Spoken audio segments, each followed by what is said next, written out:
If you're going to conduct activities with minimal impact, it's important that you've checked the processes and the plans for minimal impact beforehand. Now, many places have management plans in place, and within that management plan, you're going to find things like activities that are permitted, activities that are not permitted, various cultural requirements that you're going to need to meet. And often these will be brought in from other organisations and incorporated into the plan because when they build the management plan, they would have consulted different organisations where there's cultural relevance and said, hey, you have a vested interest in this area, we would like you to contribute to this management plan.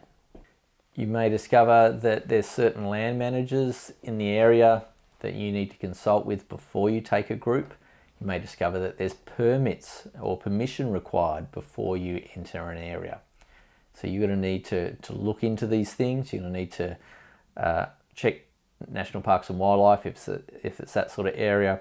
You'll need to check with local council if you're going to take a group into an area and determine whose property it is. Is it council property? Is it private property?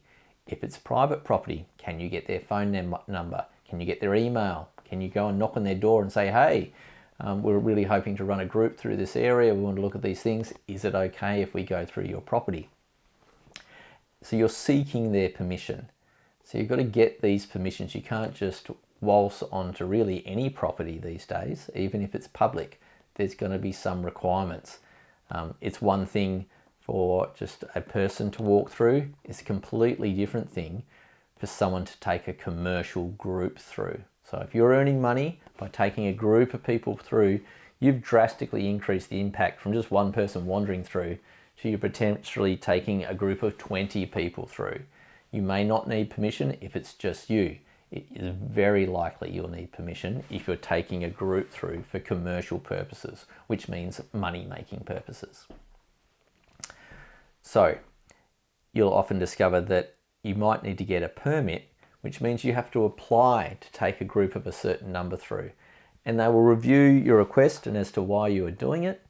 And then they will give you written permission and say, yes, we give you permission, but we only give you permission to take 15 people at a time. And we only let you do that once a week. So you need to go through this process of getting permission and getting permits well before you're advertising or trying to get your group organised, because you may find that the environmental and the cultural restrictions around the area you want to go to can be quite tight. National parks will often only let school groups of 12 students plus guides go. So, and that's often because the campsite can only hold, say, 6 tents. So you may rock up, there's already 3 tents there, there's not going to be enough space for you to camp. So they are trying to reduce the impacts on tracks, water supplies, and just people's experience. Some people go into the wilderness to get away from it all. They don't necessarily want 40, 50 students rocking up when they're trying to have a wilderness experience with themselves and nature, because it gets very crowded. As I mentioned before, we certainly want to be using equipment in a manner that reduces our environmental impact.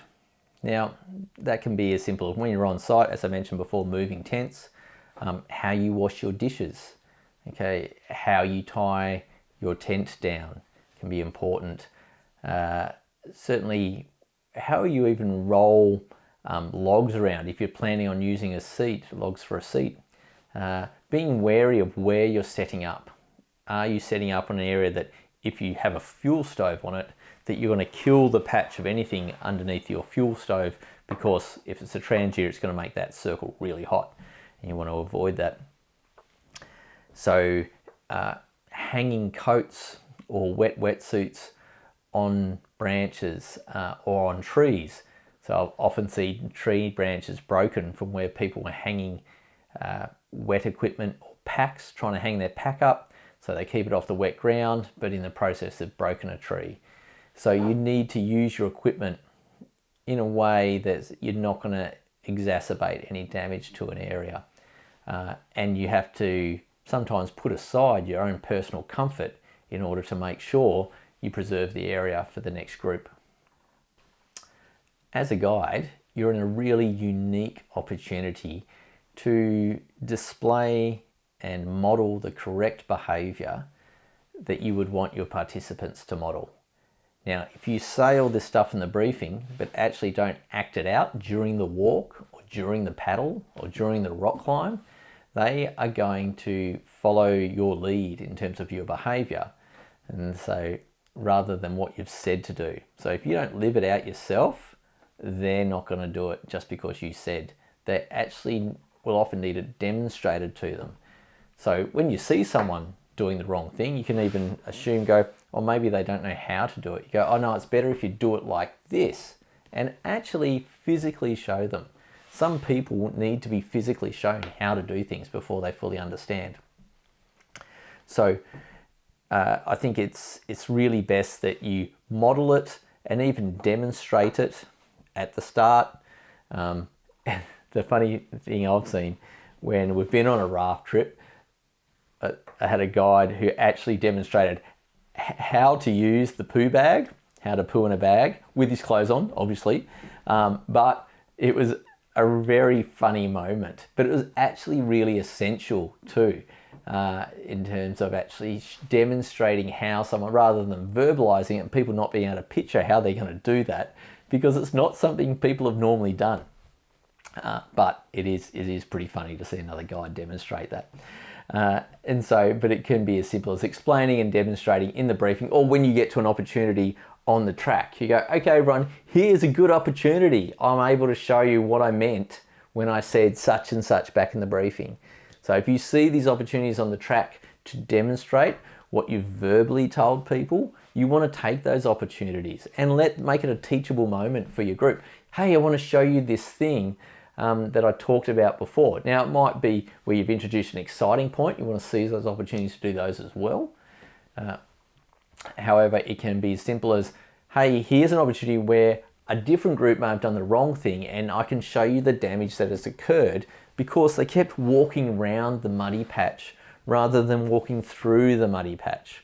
Because if you don't walk through the mud, yes, you're going to get muddy boots, but if you don't do that, you're going to extend the track and do further and further damage to the vegetation around the track. And you want to avoid that. Okay, we're going to try and stay to the track, except you get muddy boots. You might get wet feet. That's okay, because we're preserving the environment. And I will often do that. Okay, here's an example where people have not stuck to the track and look at the damage that's done. And they're expecting that because you told them that in the briefing. You'll often find that there's land management requirements and codes that are unique to specific cultural and heritage sites. What that means is each site is not necessarily going to have the same management system. One site over here might require you to do X, Y, and Z, but this site over here requires you to do A, B, and C. Now, how do we manage that? Well, you need to do some reading before you go out. You need to understand each site, and you can often get, as an added bonus to your trip, is to have someone to interpret the cultural situation for that site. If that's an opportunity you have, I would highly encourage it, because they will be able to interpret their culture far better than you can, and they will enrich your tour and enrich your trip by having them there and having someone who can actually interpret it properly, not just someone telling them to be careful of it, to not damage it or souvenir it. They actually have someone who can tell you the meaning of this cultural relevance, rather than them just treating it like a sightseeing tour, going, oh, that's pretty and cool, and keep on moving. They will actually have a better tour because you've had someone to come along and culturally interpret it for them. And then that person will actually be able to explain why the management requirements are there, or why the code is there, better than you just saying, hey, this is the code for this location, or this is the management requirements for this location, please stick to them. So rather than laying down rules, you can actually make it a more enriched experience because you have someone there that can interpret the cultural site or the heritage site. Now, there might be situations where you need to report damage that's occurred. You might need to report another group that was not sticking to the permissions and the requirements of an area. And you might actually need to report someone in your own group who blatantly refused to do as they were told and did some type of damage. Now, there's various processes where you can report any of those instances to the national parks if that's an issue, or if there's damage done to an area that needs to be attended to, you can report that to, if it's a cultural situation, there's cultural groups that will often look after an area. I know in my local area, we have a creek running by our house, and there's a Friends of Narina Creek group that actually look after the creek and environmentally take care of it. And if there's any damage done, they appreciate it if you let them know. And then they will go, as a group, go out and fix it and maintain the area, because that's something they like to do as a volunteer service. So if you do see something being done, or seen something has been done, or a member of your group has deliberately taken a threatened species or done something, you can actually report that damage, and actually there will be potentially consequences to people doing those things. And perhaps the people who manage the area might go, we need some more signs up so it's really obvious that they need not to do that, because maybe it was poorly signed, or maybe it needs to be barricaded off. And they would appreciate you making those suggestions when you rock up and say, hey, I saw this happen. There didn't seem to be any sign nearby. I don't think the person did it maliciously, but they did do it, and perhaps some type of barrier there would stop that happening next time. So reporting back to either the appropriate authorities or the appropriate managers is something you would need to consider doing, particularly as you're in a position of authority as a guide trying to look after the area that you want to take people into. I hope this information has been really helpful to you. I hope now that when you go out, you can not only minimise the impact you have, but also minimise the impact of your group on either environmental values of an area or the cultural and heritage values of an area. I look forward to you getting out there and actually being able to implement some of this information.